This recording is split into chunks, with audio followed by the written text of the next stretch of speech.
The Trauma Dump Hour. This is a new series where you guys come on here and dump all your trauma. There ain't no positive outcomes here, baby. This is therapy, okay? Pure therapy. Today I have Sammy with us. Hi, how are you? Sammy, this is Ricky. Hi, Ricky. This is Hi, Elle. nice to meet you. Of course, I'm Snacks. Of course. So recently, well, let's get into it, okay? It swept all of Facebook, right? Yes. Everyone knew about it. Your sister was missing for a couple weeks. Yes. Everyone was looking for her. Pretty fucked up situation. Let's talk about that. Very fucked up. I don't know exactly what my sister got into, but all I know at this point is she was murdered and her body was obviously found and just dumped in the desert here. So we are seeking answers on that. But yeah, it's been a wild ride to get there. We've actually caused up Facebook, we had the whole community go on a search party for her and pull up things that Mojave County, hasn't addressed in years, I guess. There's multiple missing people still. Yeah, it's been a wild. One good thing I will say about Lake Havasu, well, I have nothing bad to say. I love where I live. I love our community. Our community is awesome. When someone's in help or in need, we pull together. Yes. Yeah. Yep. Go ahead. Continue. I'm sorry. So let's talk about your sister. Okay. That's pretty fucked up, traumatic situation to go through. Yeah.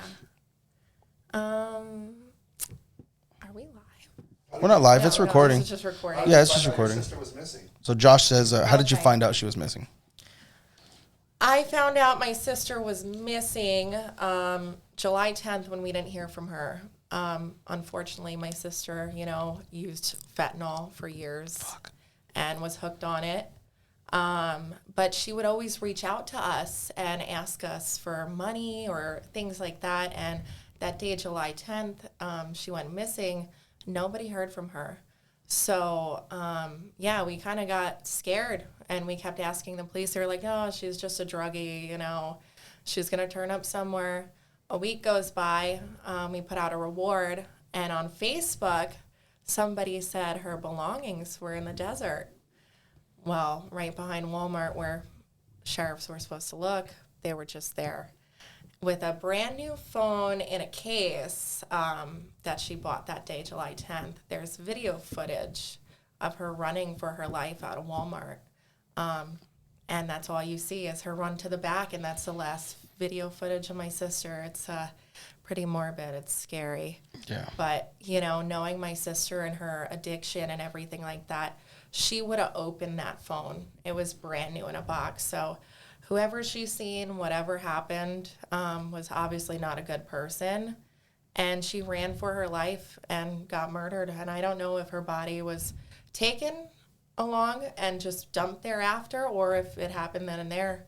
We'll never really know. But yeah, it's been traumatic. Well, hopefully we get some answers. Have they told you anything at all? Do you know anything other than they just found her body? We are still seeking answers and things like that. We've got, the sheriff's working diligently and things like that. We're still running DNA, autopsy reports. Some of them are coming back, and, we're getting a little bit of answers, but there's not much. It's kind of just a waiting game at this point. But you do know she was murdered. Yes. Fuck. Yes. Sorry to hear about that. Yeah. Yeah, sorry to hear about that. Yeah, it's okay. I mean, I'm holding up good for her kids. She's got 3 of them. So Wow.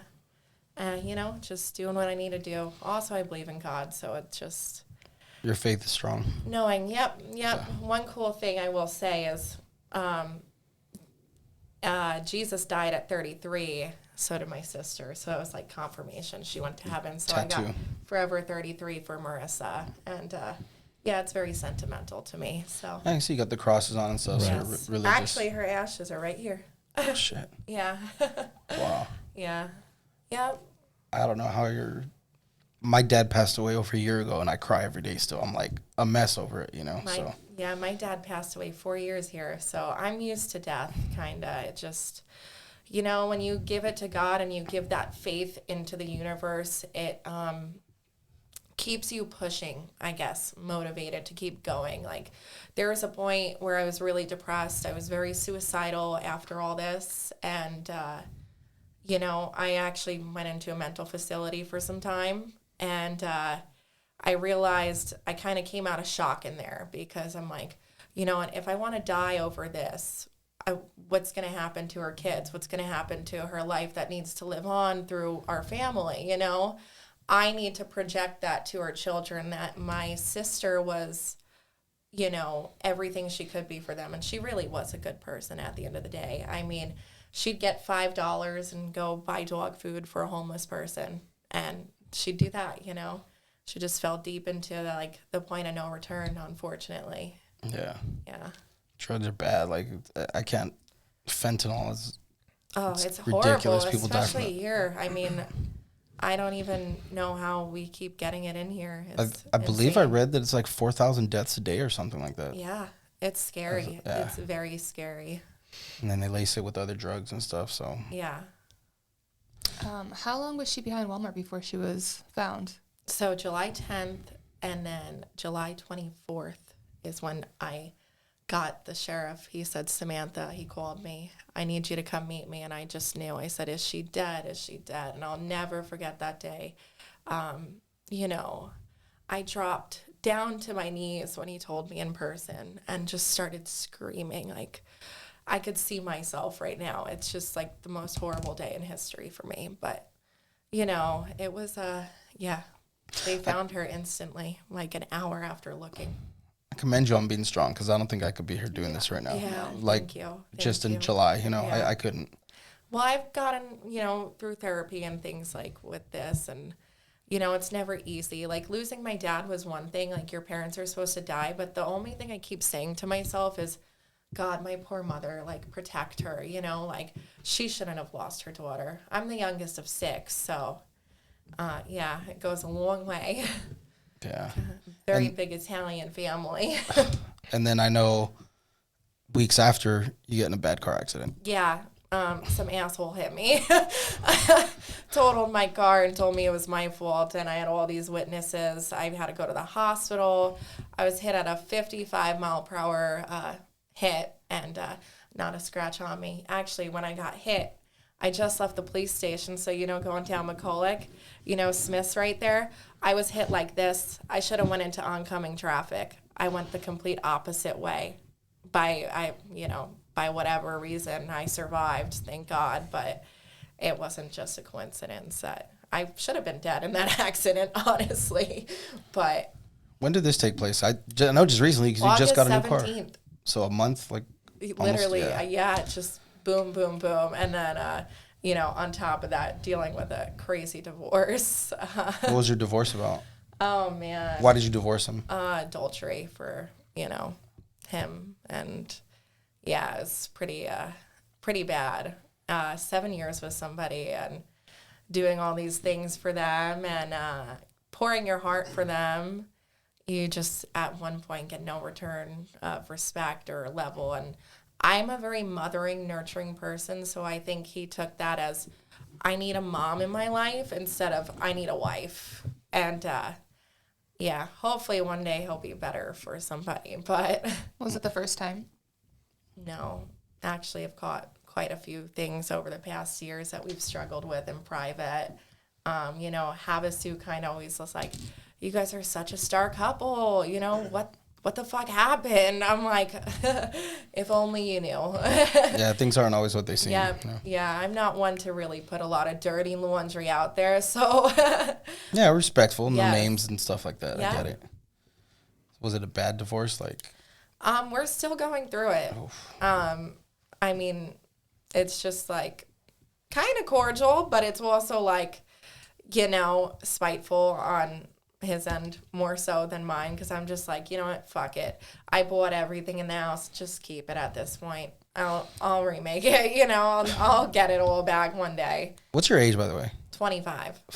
You've been married for how long? Since I was 21, with the same person since 17.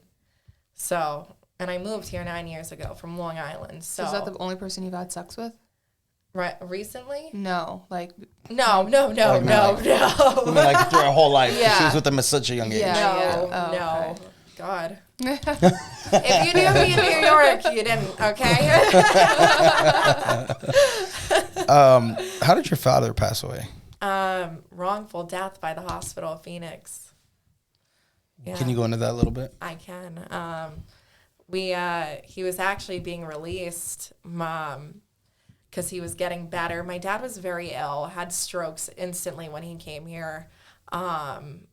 He's a very big mafia kind of guy. You know, my dad always wore a gold chain and just if you talk to him, you'd think he's like on The Sopranos. Like, that's literally how my dad was. Like, that was his style, or he was like an associate? Oh, he was very more, you know. Was he made or like an associate? Oh, what family? If you can divulge. Well, I can't necessarily put that out there. That's fine. But my dad retired at 22. Jeez. So, there's a little bit of, how the hell do you fucking retire at 22? I'm 25 and I'm trying to retire and I can't do that shit, you know? You own your own business, right? I do. It's shout it out real quick. Heavenly Paws Dog Grooming. I love it. I love animals. It's my peace. That's one thing too that gets me through this, all this crazy shit going on. Yeah. At the end of the day, you realize you kind of only really have yourself for things like this. So, you just got to do what's best for you. Going back to your ex-husband, you said he called the cops on you. What was that for? Oh, God. We were actually going to work on our marriage, okay? I'm actually in kind of a little bit of a court case right now. If you can't talk about it, don't. I wasn't told I couldn't, so I'm just saying, if anything's incriminating or whatever, don't talk about it. 'Cause people watch. Yeah. All right, we'll leave it at that then.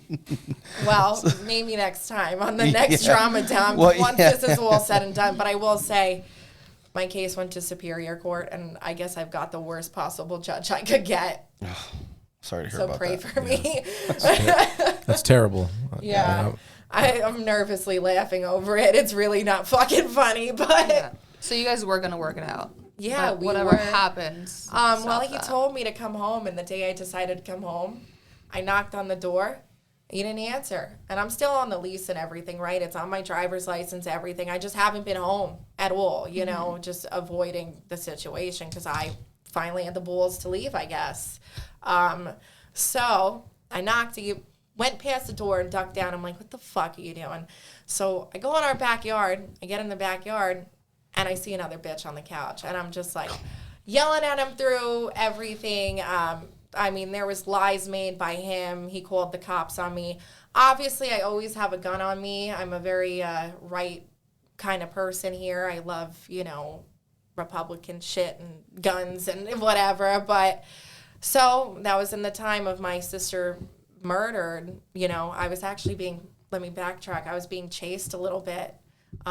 Followed by cars. I was kind of on witness protection for some time, after all this. And that's one of the reasons I'm kind of getting out of here for a little bit. But, so he, made up this big ordeal. I had a gun. He was scared for his life. So I threw my gun and I hid it in the backyard because I'm like, if they find me with my gun on me, like, they're going to think the worst. Mm-hmm.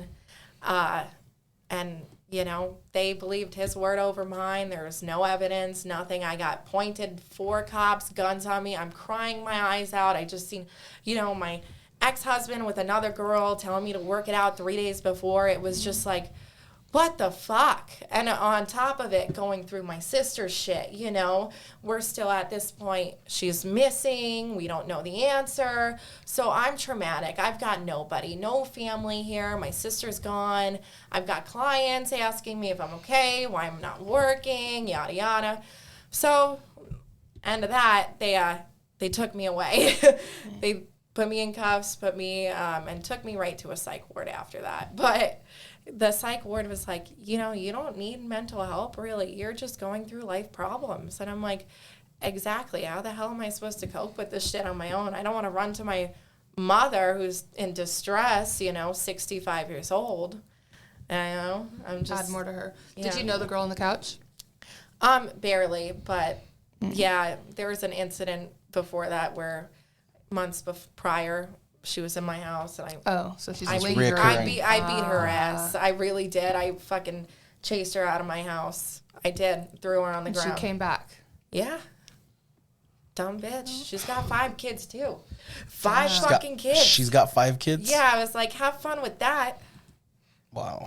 Yeah, play daddy, you small dick bitch. That's wild. Yeah. Sorry. So you did have a boyfriend recently that turned out to be a... Yeah, I'm pretty sure he was gay. What made you think that? There was multiple things on top of that, and I'm not going to get into that, but... It sounds like he told you to peg him. Yeah, I mean, it my was God. Pretty wild. So my dating life is just fucked. I'm just like here now. I'm just like, you know what, fuck this. I've got to focus on my mental health. But yeah, there was some things that definitely were red flags. Definitely like from the beginning. Like what? Can you go into it a little bit? Did you eat his ass? Fuck no. Okay. Fuck no. Was he always asking for anal? Yeah, right? He's like, I don't want to fuck you, but can I fuck your butthole all the time? Just stick your pinky Yeah, in there was he was definitely It's mostly sexual stuff that made you Plunging think that way. toilets. yeah, and a lot of gay friends. A lot of gay friends. Plunging A toilets. lot of gay friends. Like, I've never met a man with so many gay friends. I was just like, oh, okay, this is a red flag because I've got a great gay best friend and I love him. But when you're straight with a bunch of gay friends That's a little weird. Red going flags. to their house at night, Pink flags. Tummy sticks. rainbow flags. Oh my God. Let's play lightsabers. Oh my God, yeah. Show me yours, I'll show you mine. Sounds like a lunar landing. On Uranus. Yeah. Yeah. So when you guys had sex, did he only want to hit it from behind? Oh, yeah, kind of. It was, it was very, If he came out and told you like straight out he was gay or like would Bisexual? you bisexual, would you maybe be like that's what it was, but I would totally understand. I'd be like, dude, do your thing, but like, don't do it with me. But, you know, I got out of there as soon as I could. maybe he didn't feel like he could tell you. Maybe. You know, like But maybe I was his out too. that could be. That's a pretty crazy situation. But what if he was Yeah. bisexual? Would you be okay with that? Oh, I've got no problem against him. Would you still be with him though? Like Yes. No. Oh. Fuck no. Yeah, yeah. No. So no threesome with a bisexual. Yeah, that's what I was gonna Got hit it. you. No. Okay, No. judgy. Did he always? I gotta ask. Did he always want to go to Five Guys? Actually, Just curious, Right. In and out. right? yes, Right? yes, it's true though. It's true. Oh my It's God. really true. In and Out was the favorite. All right, well, that's mine too, but okay. Yeah. All right, all right. Hey, don't pull yourself out like that. Right. No, fuck that. Get back to the Aaron's Five gay, Guys here. got Fuck off.